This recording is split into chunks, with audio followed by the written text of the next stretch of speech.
हरे कृष्णा। आप सभी को अपरा एकादशी की हार्दिक शुभकामनाएं। ज्येष्ठ मास के कृष्ण पक्ष में आने वाली एकादशी को अपरा एकादशी कहा जाता है।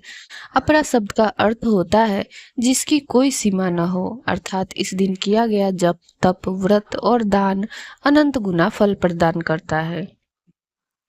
इस बार ज्येष्ठ महीने में कुल 4 एकादशी व्रत पड़ने वाले हैं। अधिक मास का शुभ संयोग भी इस बार ज्येष्ठ मास के साथ बन रहा है, इसलिए इस वर्ष ज्येष्ठ मास की अवधि लगभग 60 दिनों की रहेगी। तो इस ज्येष्ठ मास में अपरा एकादशी और निर्जला एकादशी के व्रत रहेंगे। वही अधिक मास यानी मलमास की एकादशी, जिनमें पद्मिनी और परम एकादशी शामिल है, वे भी इसी ज्येष्ठ मास में पड़ेंगी। आज की इस वीडियो में हम जानेंगे अपरा एकादशी की तिथि और शुभ मुहूर्त के बारे में। एकादशी और द्वादशी कब से कब तक रहेगी और व्रत पालन का शुभ समय क्या रहेगा।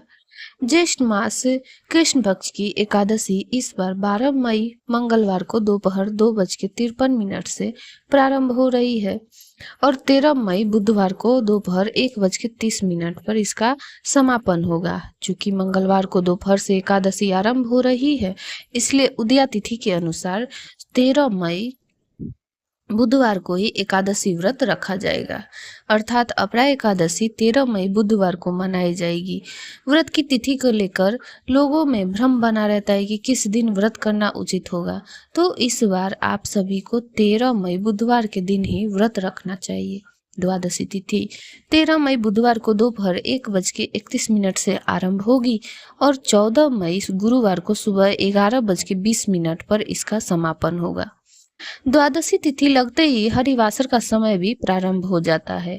हरिवासर द्वादशी तिथि का प्रथम 1/4 भाग होता है। इस समय में आप भगवान का जितना संभव हो सके उतना मंत्र जाप, भजन, कीर्तन या कथा श्रवण करें, जो अत्यंत शुभ और फलदायक माना जाता है। अपरा एकादशी व्रत का पारण अर्थात व्रत खोलने का शुभ मुहूर्त 14 मई गुरुवार को सुबह 5:31 से 8:14 तक रहेगा। व्रत हमेशा निर्धारित मुहूर्त के भीतर ही खोलना चाहिए। एकादशी के दिन चावल या चावल से बनी वस्तुओं का सेवन नहीं करना चाहिए। साथ ही इस दिन नाखून काटना, बाल काटना या तुलसी के पत्ते तोड़ना भी वर्जित माना गया है।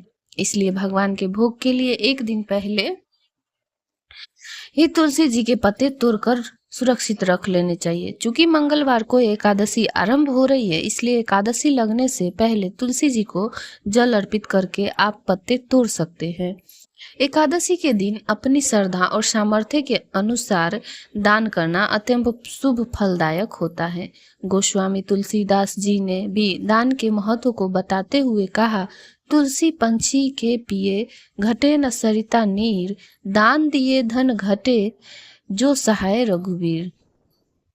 अर्थात जैसे पक्षियों के पानी पीने से नदी का जल कम नहीं होता, वैसे ही यदि भगवान की कृपा साथ हो तो दान देने से धन कभी कम नहीं होता। एकादशी के दिन विधि विधान और श्रद्धा के साथ व्रत रखकर द्वादशी तिथि में शुभ मुहूर्त पर व्रत का पारण भगवान को अर्पित प्रसाद ग्रहण करके करना चाहिए। यही थी आज की वीडियो। आशा है यह जानकारी आपको पसंद आई होगी। अच्छी लगी हो तो वीडियो को लाइक अवश्य कीजिएगा।